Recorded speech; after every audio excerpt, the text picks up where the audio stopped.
Good evening, good afternoon, good morning. Judges are important because they're the ones who are supposed to interpret the law and enforce the law. They're the gatekeepers. What hope is there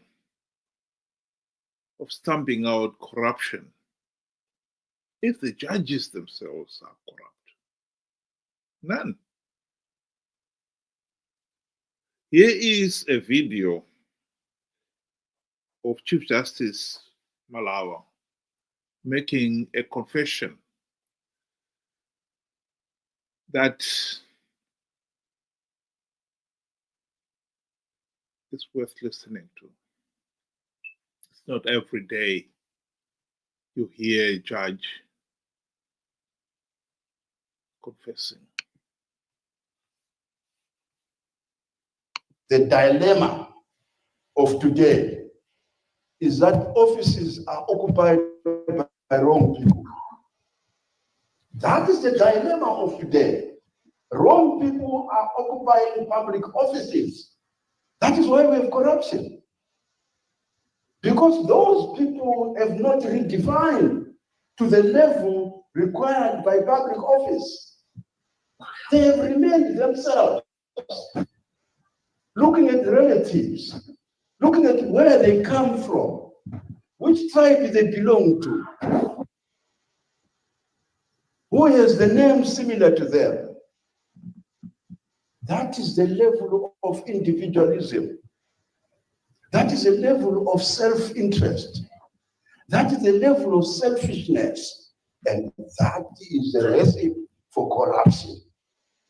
So how do we resolve it? How do you disentangle it? How do you correct this? You occupy public office to serve the people and transform the mind and understand and think and create things and see the vision presented by the law. Watch. This is how my dad got a flat belly at 60s. This is day 17 of doing nothing but this chair workout challenge every. My apologies about that one. Then, wrong people are occupying public offices. That is why we have corruption. I think that was one of the few most frank confessions I've ever heard. What he should have said too is that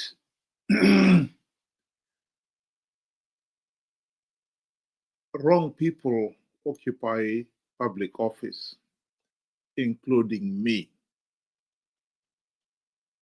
There is no one who has followed Zimbabwean public life who could ever deny that Zimbabwe's judiciary is corrupt. In 2023,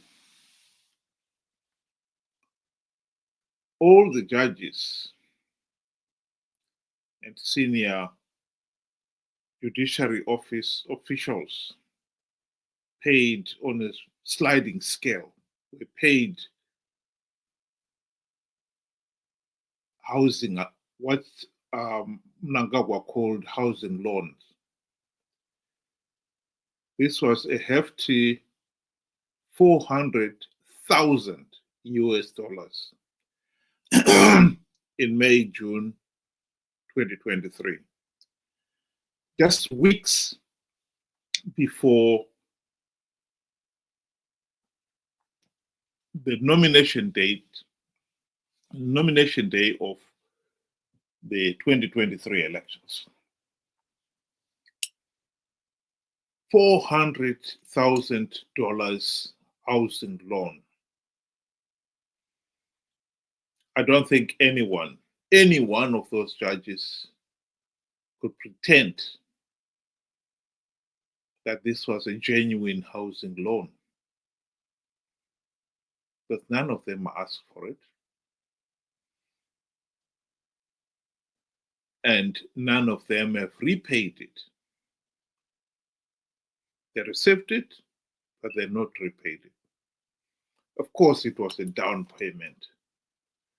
Mnangagwa was facing an election which was judged by SADC, AU, and almost all election observers to have been flawed and illegal.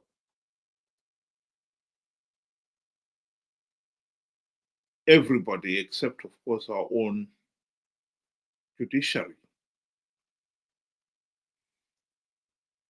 One of the blatant things was that ZEC had failed to produce a verified voters roll. And none of our learned friends could pretend that they were not aware of that fact. They were not aware that Zimbabwe, this voters roll, was in shambles. And yet here they were, presiding over a process which at the end of the day, the nation was expected to accept the judgment that the process was free, fair, and credible.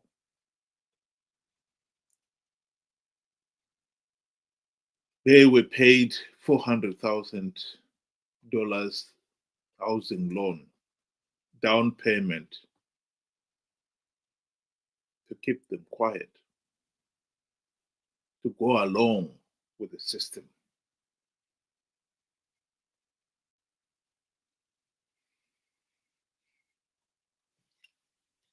Chief Justice talked about how do we end corruption.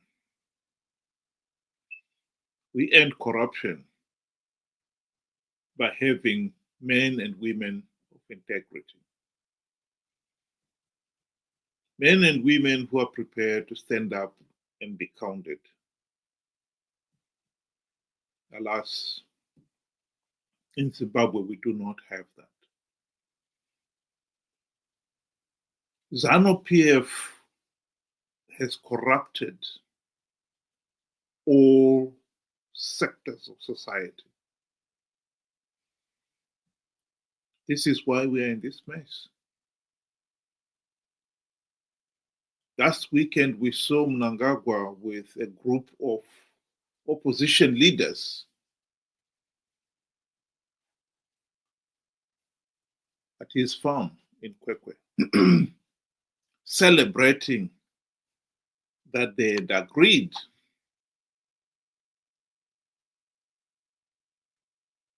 Zanu PF MPs and opposition MPs, they'd agreed to cooperate in changing the constitution so that the 2028 elections can be postponed. They argue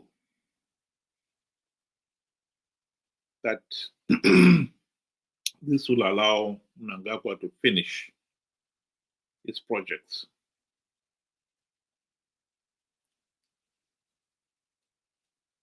It is, of course, ridiculous. The mandate to govern the country is given by the people in a free, fair, and credible election process. That mandate is for a fixed period, in this case, 5 years. At the end of that mandate, regardless of whether you are performing and coming out with 5-star in every sector of your involvement, you still need a fresh mandate. And the only people who can give you that mandate are the people.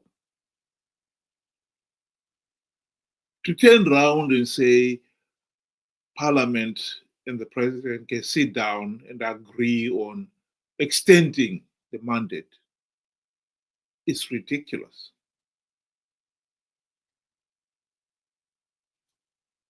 And ordinarily, the people of Zimbabwe would confidently walk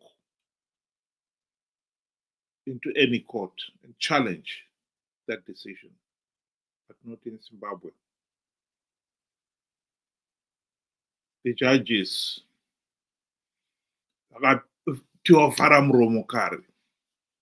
they've been paid and paid well to ask the regime what judgment they should make.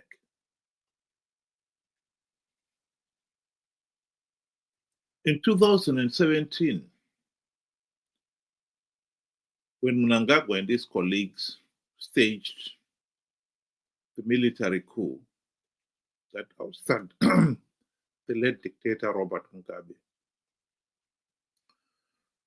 Justice George Chiweshe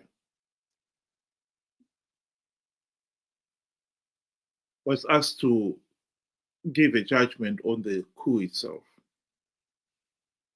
And he said the coup was justified, lawful, and constitutional. The irony is, of course, he did not say which chapter and verse of the Constitution he was referring to, because there is no chapter or verse that said a military coup is lawful, justified, and constitutional.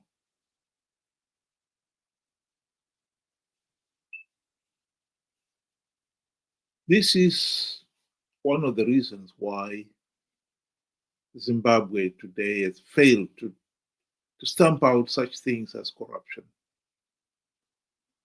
Those who are entrusted to enforce the law are themselves corrupt.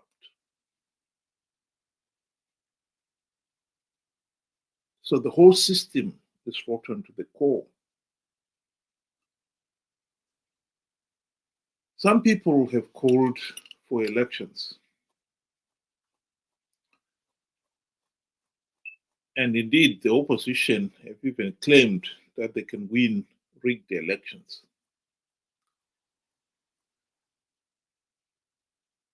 What we need is a complete overhaul of the system. If the opposition was to win rigged elections as they claimed,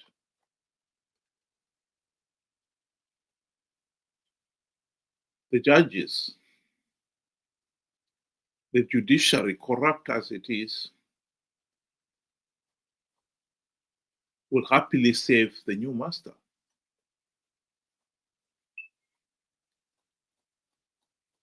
And the new masters would certainly not complain that the judiciary is now pronouncing judgments in their favor. And so the corrupt system will be perpetuated.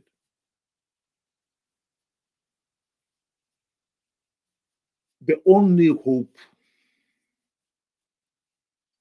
of ending corruption in Zimbabwe is that we completely overhaul the entire system. We need to implement the sweeping democratic reforms and then hold elections. So the whole idea of the opposition winning rigged elections is a nonsense. It's idiotic. Even if they were to win those elections, they would not reform the various institutions like the judiciary, because now the judiciary will be serving the new administration. This is why it is important we really focus on the task of implementing the democratic reforms to ensure free, fair, and credible elections, and only then hold the elections to elect a new government.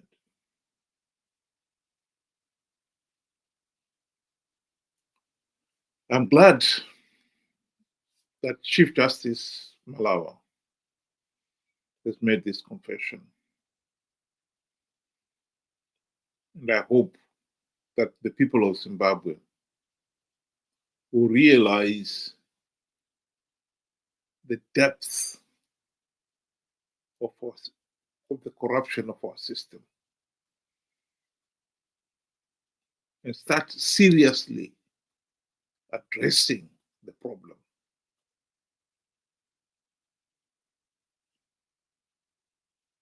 The system is rotten to the core. Judges are the gatekeepers. There is absolutely no hope of ending corruption if the judges themselves are corrupt. And Zimbabwe's judiciary is corrupt, has been corrupted by the ruling party Zanu PF. That is the truth. Thank you very much, those of you who were able to join me, and have a good night.